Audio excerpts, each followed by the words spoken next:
Como a tecnologia pode ampliar o acesso à justiça?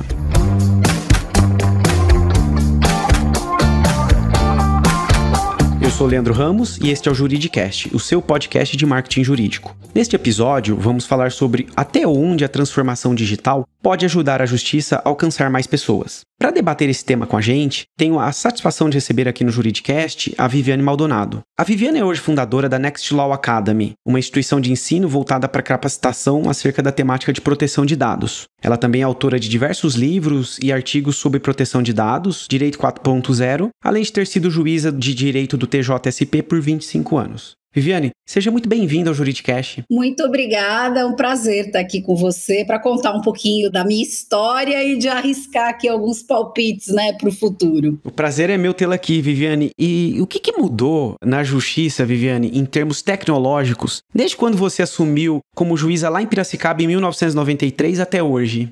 Mudou tudo, né? Mudou tudo.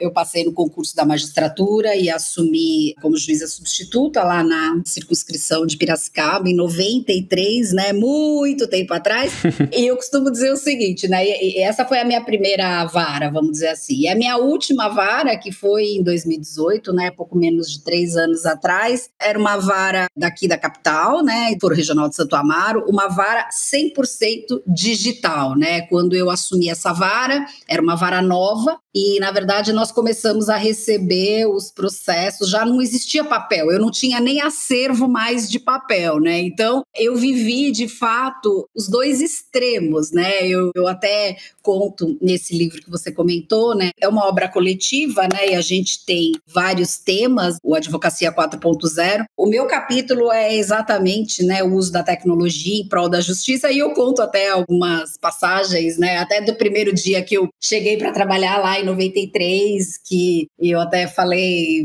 olha, ok, eu estudei, passei no concurso, que bom, mas agora vocês me ensinam aqui a operação, E a moça me colocou ali logo pela manhã, as pilhas de processos físicos, folhas de papel sulfite, e era tudo feito à mão, Leandro. Assim, o fórum não tinha nenhum equipamento, não tinha absolutamente nada, E aí eu já fiquei um pouco assustada, porque como eu sempre gostei, assim, desde da minha adolescência, eu fui acompanhando, assim, os primeiros dispositivos, tal. Então eu me lembro que nessa época eu falei, meu Deus, eu tinha já um computador na minha casa, e aí eu comprei um para trabalhar, era um Pentium 486, para deixar lá no fórum, porque eu falei, meu Deus, era assim, era na época, 93, a gente realmente redigia a caneta e isso era transcrito numa máquina Olivetti, então eu tinha uma funcionária que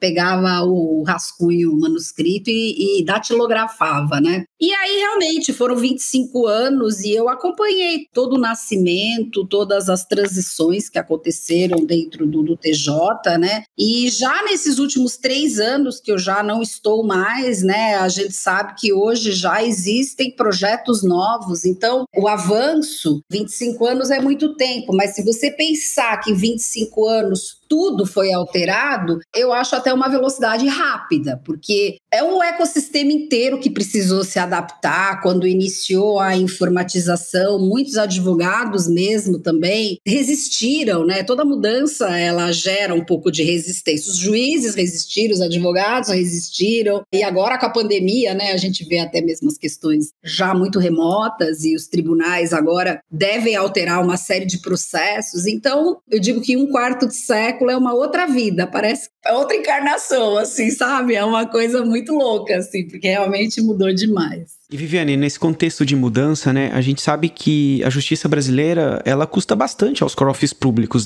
E a sua digitalização, como por exemplo o processo judicial eletrônico, foi por um lado muito positiva, mas consumiu ainda mais recursos financeiros. Uhum. Nesse sentido, é correto pensar que a digitalização aumentou ainda mais os custos da justiça brasileira? Olha, é relativo, Leandro, porque, veja bem, é claro que para você construir, a minha vivência é dentro do maior tribunal do mundo, que o Tribunal de Justiça de São Paulo, ele é considerado o maior tribunal do mundo mesmo, né? Então, é evidente que para você ter essa operação para os milhões e milhões de processos, para a quantidade de juízes, de servidores, é claro que isso implicou numa alocação de recursos bem significativa, né? No entanto, você economiza em outros aspectos, né? Então, porque vamos raciocinar assim de uma maneira bem rudimentar, né? Vamos imaginar que o tribunal tivesse se mantido mesmo, desde lá, quando eu comecei lá em Piracicaba, ou ainda as pessoas que vieram antes de mim, né? Qual seria, por exemplo, a quantidade de servidores que você precisaria ter, e mesmo de juízes, para você dar conta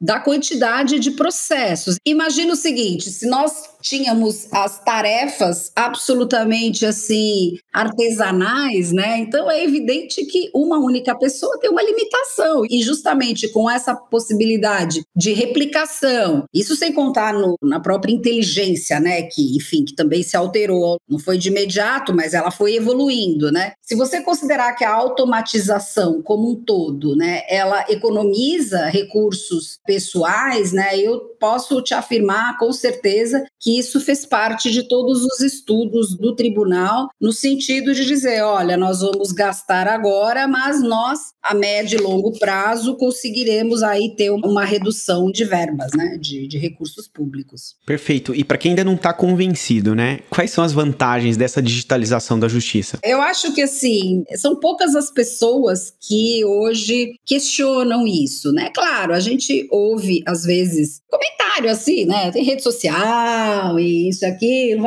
O juiz é Ctrl+C, Ctrl+V, não sei o quê, tal.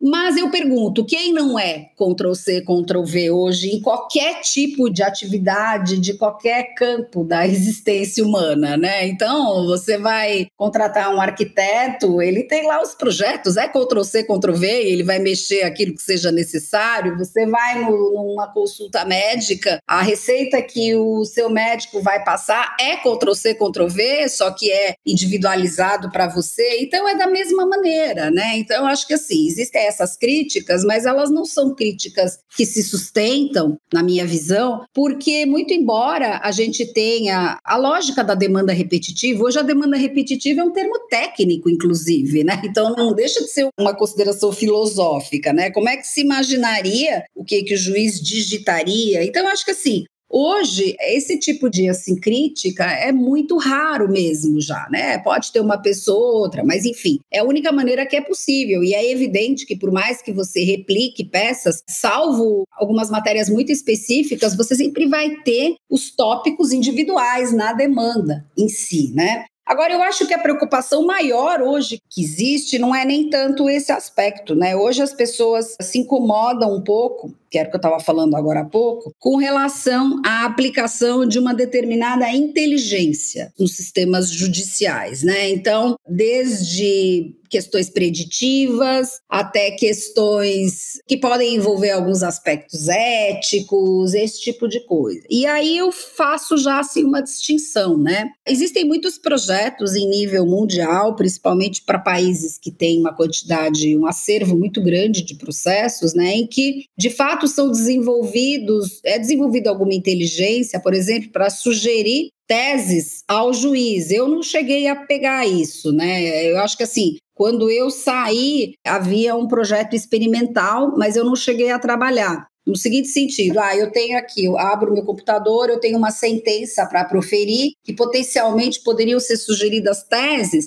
mas teses que já teriam sido utilizadas por mim mesma, percebe? Então, uma certa alimentação, ou seja, é mais uma organização. E, Viviane, essa transformação digital no âmbito da justiça, ela passa apenas pelo uso da tecnologia? Não, na verdade, ela passa por uma série de questões, né? Eu acho que a própria experiência da pandemia nos mostra, né, o quão possível é, por exemplo, você pensar na justiça remota, né, para as pessoas. Sim, é claro que isso também envolve a tecnologia, mas eu digo uma tecnologia numa outra perspectiva. O que eu quero dizer é o seguinte, toda a informatização, na verdade, ela vem pela lógica da eficiência. A lógica é tornar possível um poder judiciário mais eficiente, né? E aí você tem uma outra perspectiva que é um pouco distinta da eficiência, que é a questão do acesso à justiça, né? E eu, particularmente, eu digo o seguinte, né? O acesso à justiça, ele é entendido de uma maneira muito parcial pelas pessoas, né? Não é entendido de uma maneira integral.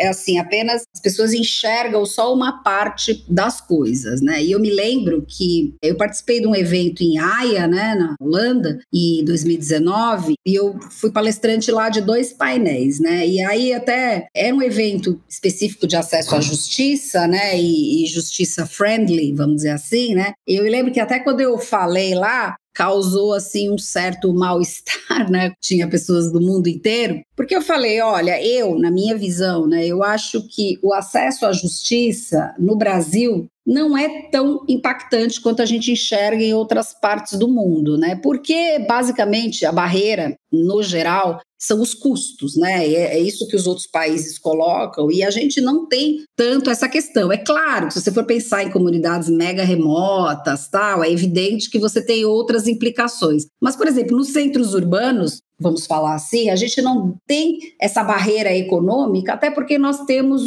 critérios muito, vamos dizer assim, realistas e de uma certa forma até benevolentes com questões relativas à justiça gratuita, porque você tem presunção, você tem uma série de aspectos que colocam a pessoa na possibilidade dela ingressar com uma ação judicial. E eu comentei isso nesse evento, né? Eu falei, olha, no Brasil, eu particularmente nos centros urbanos, diferente de em outras localidades do mundo, a gente não enxerga essa barreira econômica, né? Porque existe defensoria, existem elementos que as pessoas podem e se valem efetivamente. A gente tem estatísticas no tribunal por regiões e a gente tem uma incidência altíssima em regiões paupérrimas, por exemplo, daqui da cidade de São Paulo, que é a realidade que eu conheço, né? E aí, eu lembro que quando eu falei isso, as pessoas não entenderam bem, né? Acharam que eu estava ali até meio fora, porque todo mundo estava falando do paizinho lá na África, que a pessoa não tem acesso. Eu falei, mas calma, o Brasil tem outros problemas de acesso à justiça. E eu acho que eles são até, de uma certa maneira, mais complexos do que o problema de você conseguir chegar ao Poder Judiciário. E qual é o principal problema? É você sair daquele processo, porque a gente tem um entupimento tão grande de processos no Brasil que, assim, a pessoa entra no processo. E isso é uma vivência de todos nós, e isso independe, é muito democrático, independe de faixa etária, independe de capacidade econômica, você entra no processo. E hoje todos nós brasileiros sabemos que você vai ficar anos vinculado, por questões variadas, né? Desde, vamos falar assim, a lógica mesmo da demora, desde a lógica recursal para essa perspectiva. O que você está dizendo faz muito sentido, né? Porque hoje mais acesso à justiça pode significar mais processos. Veja o caso do Brasil, que a gente contei com mais de 100 milhões de processos, né? Então, como é que a tecnologia pode resolver essa equação? Meu receio é que, por um lado, as pessoas com mais acesso à justiça por conta da tecnologia comecem a aumentar o número de processos e a gente fique estagnado nesse ponto. Eu não acho, respondendo objetivamente a tua pergunta, que isso provocaria um afluxo maior de pessoas, né? Eu não acho. Assim, é evidente que assim, se você tivesse uma justiça modelo muito rápida, talvez isso poderia, vamos dizer assim, animar as pessoas, né? Mas eu acho que por maiores que sejam os melhoramentos, um processo é um processo, né? Ele tem também as questões que não dependem da tecnologia, como eu falei, as questões, por exemplo, recursais e outras demandas, né? Outras questões que ficam um pouco fora dessa gestão, né? E aí eu acho o seguinte, se fosse melhor, poderia aumentar. Mas não acho que seja totalmente significativo e eu sou uma pessoa que eu acredito muito nos modelos conciliatórios pré-processuais, né? Que eu acho que é uma coisa que no Brasil ainda não existe da maneira como deveria, né? E eu até aproveito para, sem mencionar nenhuma plataforma especial, mas para, assim, louvar uma série de startups que hoje fazem trabalhos muito bons com relação efetivamente a métodos alternativos de resolução de conflitos em caráter pré-processual, né? Ganha todo mundo, né? Porque a justiça agradece quando acontece isso e a pessoa, de fato, acaba tendo uma resposta mais pronta. Mas vão ter aquelas questões que você sempre vai depender do juiz mesmo, né? Então, eu não acho que estimularia, assim, eu não vejo contraponto, não consigo enxergar, não. Perfeito. E Viviane, você mencionou um conceito que você cita lá no seu livro, que é o de User-Friendly Justice, né? Ou justiça acessível. O que significa esse termo, que é muito empregado lá fora? Olha, esse termo, ele é um termo que ele é utilizado de uma maneira muito ampla. Ele basicamente, embora realmente exista esse termo, esse evento que eu fui é um evento que as pessoas deveriam até acompanhar, ele acontece anualmente, né? Quem organiza é uma entidade chamada HIIL, que é HIIL, vale muito a pena pesquisar na internet quem tem interesse por essa temática mesmo, de tecnologia dentro da justiça, né? Ali, o user-friendly, ele passa, por exemplo, pelos documentos, entendeu? Toda a questão de visual law, formas de se comunicar, de trazer para pessoas que não tenham, por exemplo, vamos dizer assim, uma sofisticação intelectual, uma maneira de compreender a justiça de uma forma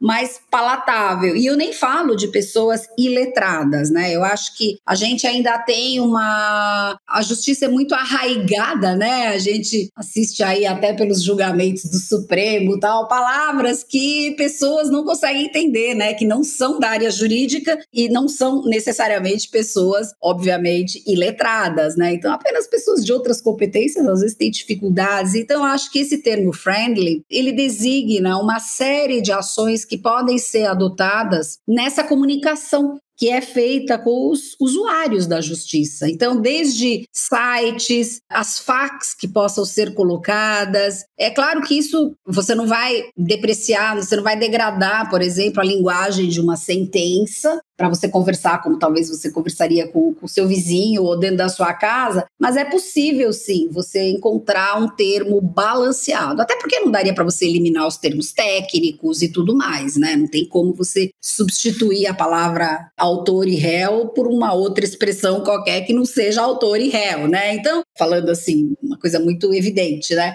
Então, eu acho que assim, é um conjunto de ações que pode e deve ser adotado. Eu acho que por todas as pessoas que atuam na área do direito, né? No sentido de tornar essa comunicação mais eficiente. E é curioso trazer isso, né, Viviane, porque a gente nota os advogados, né, sobretudo da esfera empresarial, buscando ter uma comunicação mais efetiva com seus clientes. Então, ao seu ver, também os integrantes do judiciário, sobretudo juízes e promotores, também poderiam seguir por esse caminho? Ah, com certeza, porque aí é um ecossistema como um todo, né? Então, não adianta você... É quase como você mudar uma linguagem, né? E assim, eu penso que esse user-friendly, eu pelo menos enxergo como realmente uma métrica muito maior. Porque eu pergunto para você, Leandro, imagine uma criança, por exemplo, né, que seja nesse ano 2021, tenha 5 anos de idade, por exemplo. Essa criança, ela nasceu, né, obviamente, com celular, com tablet na mão, o universo dela primário é esse. Essa criança, ela está na pré-escola e ela está tendo atividades pelo Zoom, né? Agora aqui na pandemia, né? Por incrível que pareça, atividades mais lúdicas, mas até isso eu sei porque eu tenho amigas que têm filhos pequenos que não se conformam, falam, meu Deus do céu, né? Como que você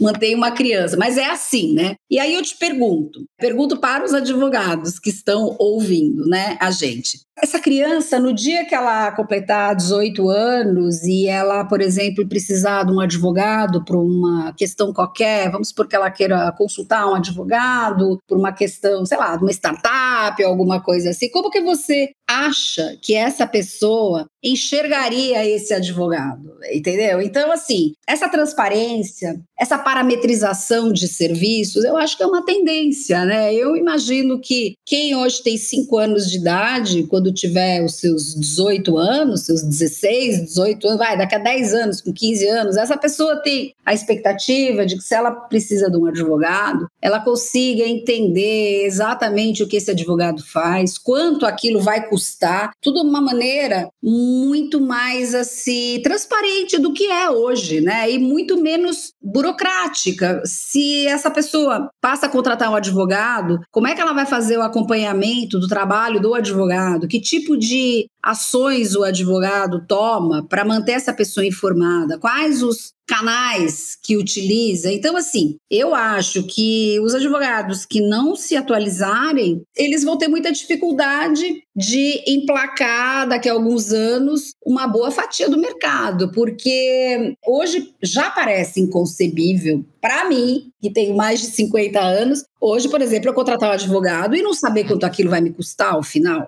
entendeu? Então, por exemplo, se eu precisar contratar um advogado hoje, e antes era assim, vamos ver, você vai me pagar X por mês, por exemplo, vai falar, tá, mas e aí, quanto tempo vai durar? Não sabemos. Eu falo, para um pouco, mas aí eu preciso...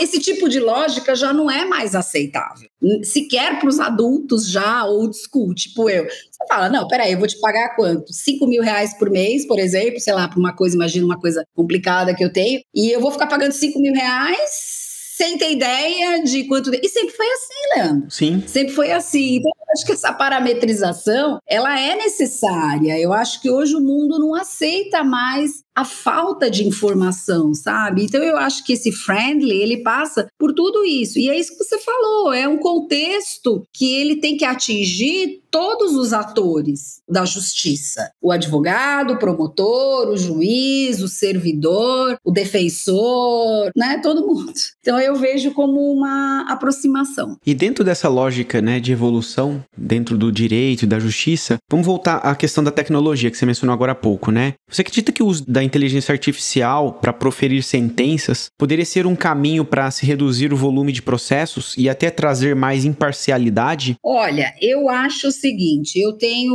algumas reservas e eu colocaria da seguinte forma. Para as demandas de caráter repetitivo ou para demandas exclusivamente patrimoniais, eu acho que a inteligência artificial ela é maravilhosa, né? Eu acho que existem muitos projetos, inclusive no Brasil, né, de, por exemplo, de oferecimento para o próprio juiz de teses, que na verdade ele vai lá linkar e quase que a sentença sai pronta. Essas teses normalmente são teses que o juiz até já aplicou em decisões anteriores. Então isso, logicamente, melhora muito a eficiência, né? Em vez de você ficar lá compilando, já vem como se fosse uma sugestão de sentença, né? É claro que sempre vai passar pelo juiz, fazer a validação, mas você pode enxergar, assim, um ganho de eficiência. O que eu acho problemático no uso da inteligência artificial são algumas premissas relativas a caráter preditivo, como, por exemplo, na França hoje, os juízes robôs, eles já são proibidos informalmente, né? Por exemplo, para cálculo de probabilidade, imagina em processos criminais, de reincidência ou esse tipo de coisa, né? Porque aí você vai estar realmente subtraindo do juiz uma capacidade humana, né, de julgar determinados casos com base na técnica, mas, acima de tudo, no poder discricionário do juiz, né? O poder discricionário é uma premissa. Porque se não fosse assim, então a gente tem que eliminar o poder discricionário. Aliás, nem precisaria de robô. Então você aperta o botão e já sai a sua sentença. E a gente sabe que não é assim, porque a lei permite interpretações. Então você entra com uma ação, o juiz A ele vai entender de um jeito, o juiz B vai entender de outro, o C do outro. E o pessoal fala, cabeça de juiz a gente nunca sabe o que sai. E é assim mesmo. E eu acho bom que seja assim, né? Porque se fosse para ser uma parametrização, o sistema judiciário nem precisaria existir. E eu não acredito nisso. Eu acho que o juiz ele tem a capacidade de se aproximar das partes, de conciliar quando seja possível. Então, eu acho que precisa tomar um pouco de cuidado, né, com essa possibilidade de substituição, eu não vejo como possível. Mas vejo que a inteligência artificial, ela ajuda sim. Isso eu não vejo nenhum problema, né? Acho que como método também de aumento da eficiência, mas não com o intuito de substituir ou de eliminar tarefas do juiz. E vivendo dentro dessa lógica que você trouxe de tomar um pouco de cuidado com a tecnologia, né? Eu penso que as máquinas são construídas por humanos, né? Uhum. E existe um risco de termos um viés pessoal nesses softwares de inteligência artificial que proferem sentenças, assim como que a gente observa nos algoritmos das redes sociais, que a gente tem notado muito viés de quem construiu aquele algoritmo. Eu acho o seguinte, onde ele está o viés? Está no ser humano, né? Então, as sentenças proferidas por juízes humanos têm viés também, né? Evidentemente, né? Então, assim, o ponto é a falta de controle, de se saber exatamente o processo todo de construção do algoritmo E vou além, né? O que eu falo do cuidado é que eu acho que, assim, existem algumas facetas, assim, que eu entendo que são problemáticas, como a análise preditiva mesmo, né? Eu acho que ela é complexa, né?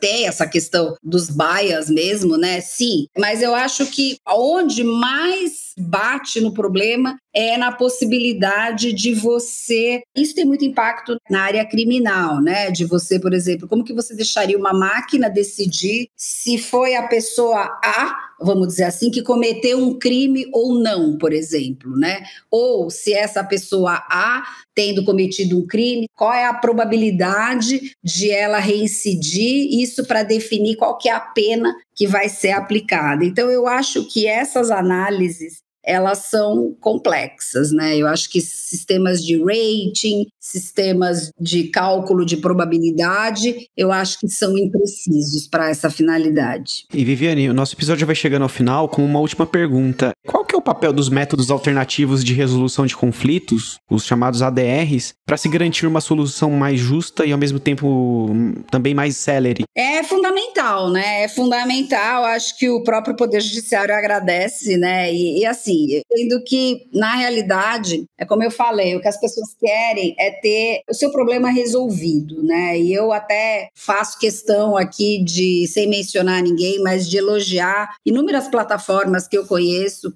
startups mesmo, que fazem um trabalho muito bom de conciliação pré-processual mesmo, né? E eu acho que, mais do que tudo, elas entregam uma resolução mesmo, que é o nome mesmo, né? É a resolução da disputa, né? A resolução do conflito, de uma maneira mais célere mesmo, né? Eu acho que isso é muito válido para, evidentemente, para questões patrimoniais. Em questões mais complexas, claro que é válido também, mas aí, conforme a causa vai ganhando complexidade, vai se aproximando muito da problemática que você enxerga na justiça, né? Eu acho que a principal vantagem é a celeridade. Eu coordenei o setor de conciliação enquanto eu estava no tribunal, né? E, aliás, esse capítulo eu fiquei muito, vamos dizer assim, confortável em escrever, né? Porque fui eu que montei o site da Corregedoria do TJ de São Paulo em 2009. Eu não tinha site, eu consegui lá fazer um adendo contratual para nós termos o site. Depois eu coordenei setores de conciliação dentro do tribunal, especialmente no setor de Santo Amaro. Nós tínhamos já lá conciliação pré-processual. Então eu acho que assim, tudo aquilo que aumenta a eficiência é louvável, né? E eu acredito demais nas ODRs mesmo, né? E é isso, né? Você evita deslocamento, você evita custos e principalmente evita demora. E você supre essa dificuldade que é uma dificuldade inerente a todo o poder judiciário, não é só o brasileiro. É depois que você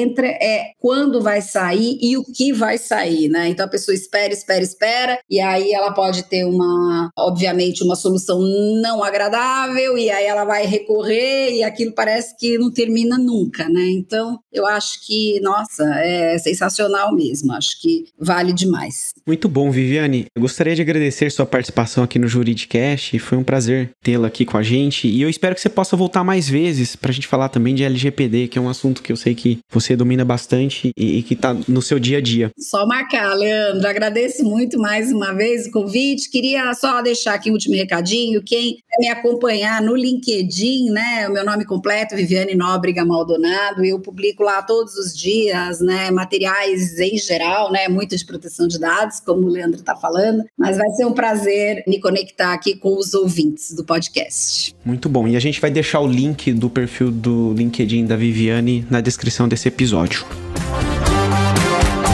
Gostou desse podcast? Então compartilhe o episódio nas redes sociais e acompanhe o Juridicast, produzido pela agência Javali, especialista em marketing jurídico. Um grande abraço e até a próxima quarta-feira, às 7 da manhã.